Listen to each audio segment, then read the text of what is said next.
up, guys? Welcome back to the podcast. Very unusual of me, but I have a guest here today. You may know her, you may not. It's Taeler De Haes. Thanks for joining me in the studio. You know I can't stay away from Ohio. Ohio is for lovers, as the kids say. So yes, she's a native Ohioan. You're in Dallas now. Yeah. But she was in town, and she is a direct competitor of IFCA. But you know what? Weird thing, we don't hate each other. So I decided to have her on. And we want to record an episode here for you today around like that transition point of leaving your full-time job and going all in, because I know it can be really scary. And so I thought it'd be really neat to have two perspectives on that, because our perspectives are different and our stories are different. And then we can kind of run through, because I mean, at this point, we've helped thousands between the two of us of coaches do this. And so if you're in a place right now where you're like, oh, I want to do it, but oh my God, it's scary. And how do I have the conversation with my boss? Or how will I really support my family? I think this is the episode that you'll need. So Taeler, do you want to walk through, let's just go through our stories first. I feel like for me, some of the biggest changes I've ever made in my life is I've just heard someone else do it. And I'm like, they didn't die. I'll be okay. So run through like, how did you know your own personal story?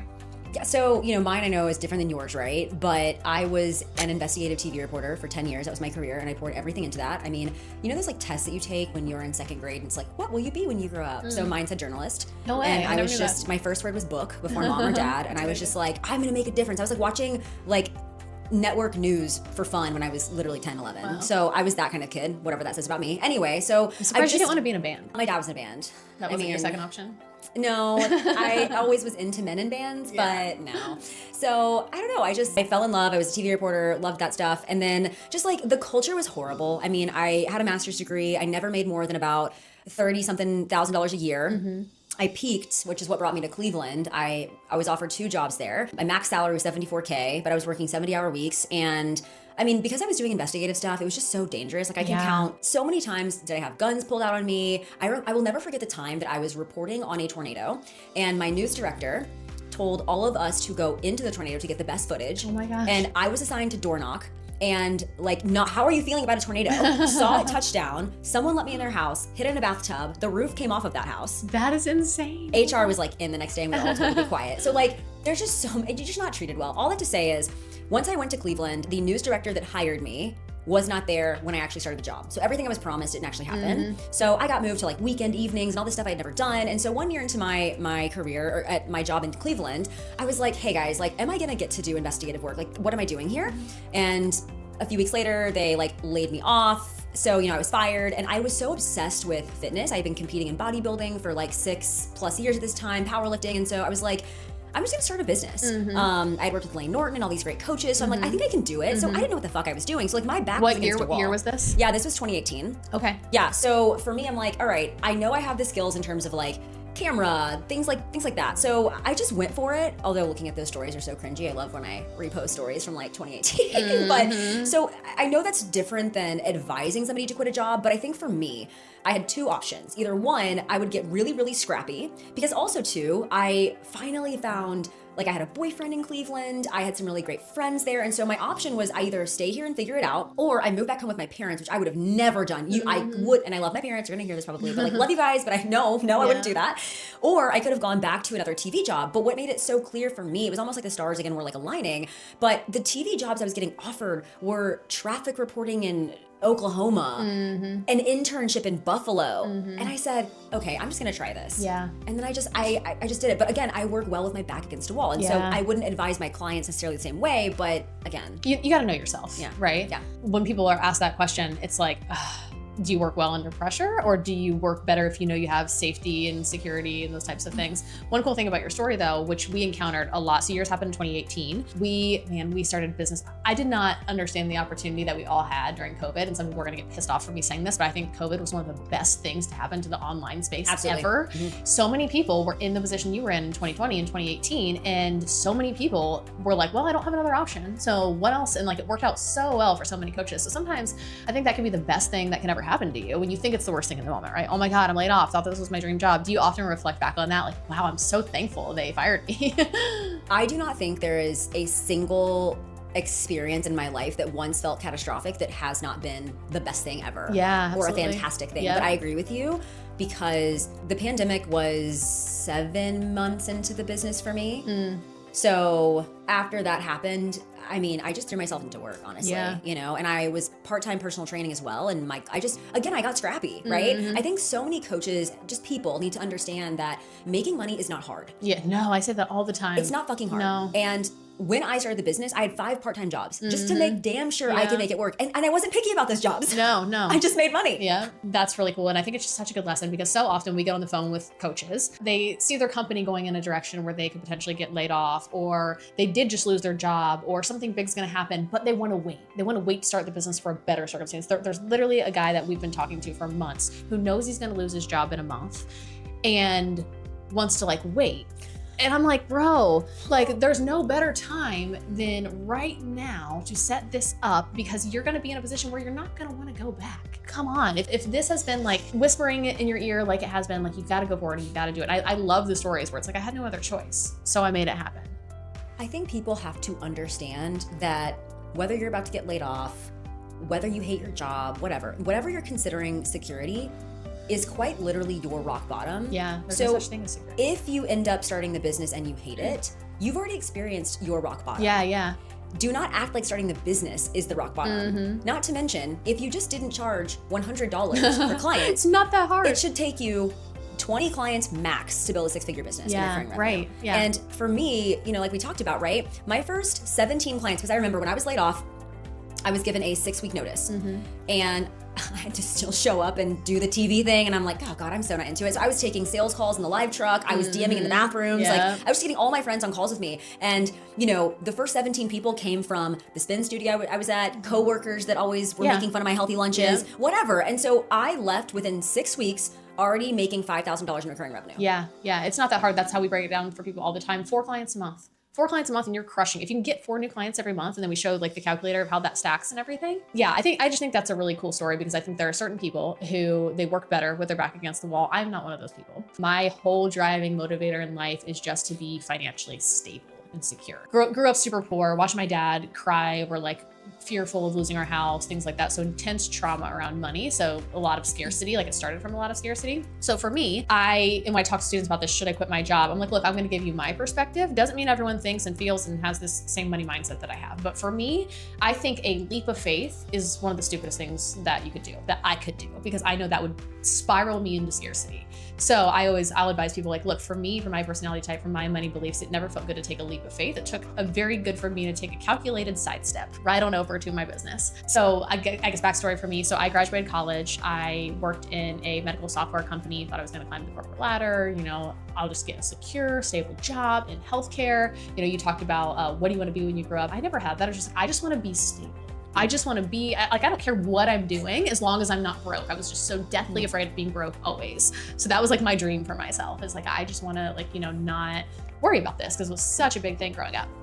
And so I got the job. I think my starting salary was 38 grand a year. And I'm like, awesome. You know, I have more than that in student loan debt and this is what I'm making. And so I started there and I was just like, okay, cool. I like, at least like I have money. I was working nights, weekends, but then I'm like, wait, okay. So figuring out there is more to life than having money. There is more to life than just like not being broke. What I'm doing and what I'm talking about every single day is mind numbing. I don't give a shit. I don't want to talk to this radiologist about this software. I'm just not passionate about this. I don't care. And so from there, I was just kind of like, well, I think this is just life though. Like, I think this is just what majority of people accept.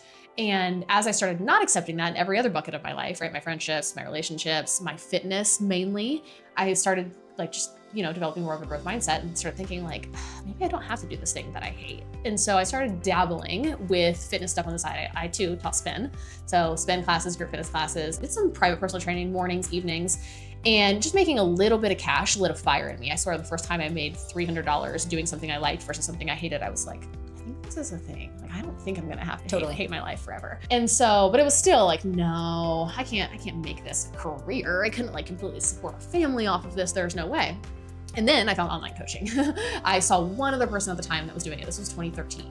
And it was Michelle Bishop. Shout out to her. I don't know if I've ever actually told her, like, she's the person. She lives here in Columbus as well. But, you know, Instagram was brand new. And at the time I saw her taking online clients, and I was like, I think I could do that. I've been documenting my fitness journey. I was playing the paid shout out game back then, like share for share, shout out. You pay $100, you get 1,000 new followers. I had no idea that attention was so valuable back then. So I was just kind of like, okay, cool. I guess I'm just like growing an audience. And I started bringing in online clients. In the first month, I made $4,000 easily. The second month, I think I made $12,000. And the third month, I was just like, what's even happening compared to my salary that I was making in the corporate job? And so I was like, okay, I think I'm gonna leave. And it wasn't like that much risk to leave, right? I was 25, I had no family. I was like, what's the worst thing that's gonna happen? Just like you said, like, this is the worst thing. I still actually have dreams and nightmares that I have to go to my old employer and show up there. Do you really? Yeah. Yes. I'm like, I have not been there for 13 years and I still have this recurring thing that I'm running my whole ass business and doing that. But anyway, I remember feeling like I was going to throw up. I was like, all right, I'm going to tell my boss today's the day. And he came to my office and he's like, started talking about a project. And I was just like, I have to tell you something. And then I just started crying. He was like, you're quitting, aren't you? I'm like, yeah. And he's like, can you give me 3 weeks? And I have no idea to this day why he wanted 3 weeks, because I wasn't doing anything. Like, I was so checked out, just like you. I was like working on my online business. I was like, I would pull up my company computer and I'd be watching group fitness classes and like making my class for that evening. And like, they were paying me. I don't know what, I wasn't doing anything. And he's like, can you give me 3 weeks? And I'm like, no, like I could give you 2 weeks. I had this roster of clients. I was ready to go. And man, have I never, ever looked back. But I remember sitting with him in his office and having to fill out HR paperwork and things, and him saying to me, he wasn't trying to be rude about it, but it came off very as like, nobody believes in you. But he was like, look, I want you to fill it out this way, because if this thing doesn't work out for you, we have to make a case that you can have your job back, rather than just like the cute blonde got her job back, but so-and-so didn't get his job back. And I was just like, motherfucker. First off, everything about that sentence is wrong, but like the thing I took most personally was like, if this online business thing doesn't work out for you. So then I lied to him and told him I was starting a gym. I later did start the gym, but I was like, all right, well, no one believes in this thing, so I'm gonna do this. But anyway, quitting your job, when you're in that moment, the question is just really what Taeler said. It's like, what could be worse? Like what is worst case scenario? What am I gonna have to do if this whole thing fails? It's usually the answer is you're gonna be right back where you're at. So the worst case scenario, you're living it. At the end of the day, right, and maybe this is just me thinking too broad, too much of an overview, I've always been a risk taker. Like even focusing on a career that is TV news is so cutthroat to get into. The only way to get an anchor spot is if somebody dies or retires. Yeah. Right? And the higher you climb, same thing. And I wanted to be on 60 Minutes. I interned at 60 Minutes. I spent a lot of time in DC. That's so cool. Studied Mandarin. I took 4 years of that. Like, I wanted to do international relations and reporting and deep dive investigations. And I was so gung-ho on that.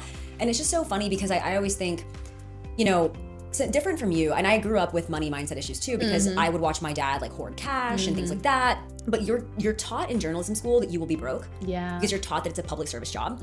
So you're basically told like you're never gonna make a lot of money. And so I didn't even think about money. Yeah. I was just financially smart and responsible with my money. But for me, the biggest driver in the beginning was, one, like I mentioned, not moving home. But two, I just wanted to be able to go to concerts without thinking that $30 was a lot for a show ticket, Yes. And it was just little things like that. And no, I didn't have to consider a family or children. I totally understand how that is a big sticking point for a lot of my parents. But here's the thing, if you are somewhat financially responsible, you likely have some savings. And so my rule for a lot of my clients is, hey, listen, you have to give yourself a timeline, because if you just stay in it forever because you think that like, well, I want to maintain, I don't want to lose stability or this, that, and the other, I think just having 3 months of your paycheck in savings is kind of my golden rule. And obviously 3 months, maybe 6 months of living expenses. But if you want this, you can make it happen. I just think people have to understand, you're either going to work for somebody else for the rest of your life and have a very shitty retirement, or you're going to create and choose your own adventure now. Yeah. But if it fails, you'll know within 12 months if you really need to go back to something else. Yeah. It shouldn't take you decades to figure this out, because how quickly did you make your first $1 million? It actually took me 7 years. Collectively? Oh, no, collectively. Sorry. Collectively, not $1 million a year. Okay, no, that's 3 years. Okay. Yeah, first 3 years. Right. So, and it took me 2. So like, my point is, and I know you busted your ass. You were just ruthless, and you didn't overthink it. And so I think my advice to anyone contemplating is, the only time you're stressed is if you're thinking about the future or the past. If you are constantly just taking one step forward, you physically can't be anxious. That's the only way to overcome it. And I think really when you draw this out logically for someone who's thinking about quitting their job, it's like, it's not a crazy delusional thing to do. What people are actually afraid of is failure. They're so afraid to fail that they won't even try. Because like, when you logically paint it out, you're like, your worst case scenario, you're living it, okay? So worst thing that can happen is this fails and you come right back here. Like usually it's not like I'm gonna be homeless. Like if that, like you will survive, right? Even like if you have to sleep on a buddy's couch for a little bit, if you're in that situation, you will be fine. You will just be right back to this job. People still won't do it because the thought of trying and failing at something is like so just like ego shattering to them. But you know what? If you cannot get over that, good luck being a fucking entrepreneur. It's never gonna work for you because you're gonna fail at shit every single day. So that's like the first lesson is just you have to put your neck on the line in some way, shape, or form. I always tell my clients, you know, whenever they're struggling with something and I can tell it's not a skill set thing, it always comes down to 3 things: pride, ego, fear. Yeah. It's one of those 3 things every time, right? Oh, your ego's too big because that other coach didn't have to DM. Yeah. Like, you know what I'm saying? And also too, like, while I'm not a parent, most of my clients are, and there's a lot of fear around the security and safety with their children. But here's my thing. You've told me that you can't provide the Christmas presents. You've canceled vacation a 3rd year in a row. So you're already living the shit you want to get out of. Yeah, absolutely. Right? So take the chance, because also, what would you tell your children who wanted to take that risk? Like, be the example for them. And everything falls into line, because if you want to create a new life, your current version of you has to die. Yeah. And as long as you continue operating with the same standards and the same habits and the same beliefs, you will never get there at all. I think the other thing that holds people up, fear, what'd you say, fear, pride, ego. I think when you're in the beginning of an entrepreneurial journey, the way we've kind of been indoctrinated into society and life is like, you know, you have a plan. You go to kindergarten and 1st grade and 2nd grade and 3rd grade and then high school and then college. And then you know, get the house, the white picket fence, and then you have 2.5 kids. And like, you know, you're supposed to do it all this way. And the minute you decide to work for yourself, there is no fucking plan at all. Like you are making the plan and you have no idea if it's the right plan. And you just, like you said, have to keep putting one foot in front of the other. And people cannot wrap their head around that concept that they are totally in control.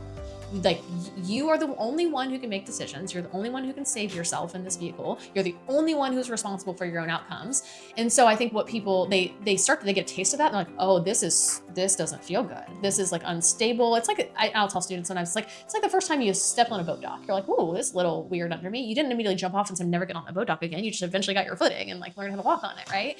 But people, they feel that and they say, I can't handle this. It's too scary. I want to go back. Or they even conceptualize it. They think about it. They start thinking about quitting their job and they're like, it's too much. It's too scary. I can't imagine that. But where you're at and where you think you have stability and where you think someone else is in control, like that's so much scarier. You know what happens when you lose your job? You lose 100% of your income overnight, right? Or in 2 weeks or 6 weeks or whatever that looks like. Businesses don't really fail like that. You may lose a client or a few clients, but you're in total control over it. You see it coming. Like the riskier thing that you can do is actually working for someone else and putting all of your fate in someone else's hands. And I think it's just such a common misconception. And you mentioned the 3, fear, pride, and ego. It's a fear thing, but it's just such a false belief fear thing. When you realize and you strip it down, that's where I think losing your job can be so powerful, because you're hit with that. And you're like, wait, what was I actually afraid of? Geez, you know, like this really was silly in the first place. Anyone that is contemplating this decision, or any decision, even in business, right? Like decisions necessary to scale, it is so easy to justify fear and consider it logic. What you think is logical right now is not, I promise you. Yeah. I like to play the what if game. So for example, I will tell a client, like, what's your worst case scenario? All my clients quit. Okay, well then what? Well, I go get new ones. Yeah. Okay, cool, then what? Well, I got 4 in my first week. Okay, then what? I rebuild it again. Cool, are we fine now? Yeah, like exactly. Always play the what if, but you have to ask it 7 times. Yeah. Because it really forces you to be like, oh, never mind. And you said something somewhat recently about, and I say the same thing, but just really focusing on, while the control is scary, like everything is your fault, that also needs to be empowering. Yeah. Because put me in control. Yeah, I want to fly the plane. I trust myself more than anyone else. Yes, like while you quit, I was fired, and I was fired under a contract. Yeah. And I lost my healthcare, I lost everything. So I don't know, what you're considering stable, I promise you is not. Yeah. And it's so insane what you can do. And the faster you start to grow and get through that like messy first 6 months, the faster you start to outsource, and the faster you get to build the team, and the faster it just is so fucking cool when you get out of your own damn way for a little bit. Yeah. And you need the feedback loops, right? So you have your feedback loop where you quit your job and then you match your income. And then you might dip for a second and then you spring way above. And then like eventually you start to get this feedback loop that, just the more I try, the more I figure out, the more I try, the more I figure out, the more decisions to make, the more I figure it out. But you have to, like, it starts with a big decision. It starts with a test, and you just have to do it. So if you're listening today and you are on that brink, or you're a month or two out from it, man, do it and don't look back, because the absolute worst thing that can happen is probably the reality that you've been sitting in for a very long time. The absolute worst thing that can happen is you not doing it and then you living in regret forever. Oh yeah, regret. I mean, if this is the first thing and last thing you think of every day of, I hate my job, is this, how many more days can I do? I knew when it was getting bad, when my alarms, I'm a one alarm person, I'm not a multiple alarm person, never have been. And when I started, it became hard to get up. I'm okay, I wasn't mad about getting fired. I cried for about 15 minutes because it was ego. Yeah, I'm like, sure. damn, I spent $100,000 getting this degree. Are you kidding me? So I'm with you. Like, you gotta rip the Band-Aid off. Just do it. And guys, if you need a pep talk, if you want to chat with me or Taylor about this, our DMs are open. We'll link them both in the show notes. And we'll see you next time. Bye.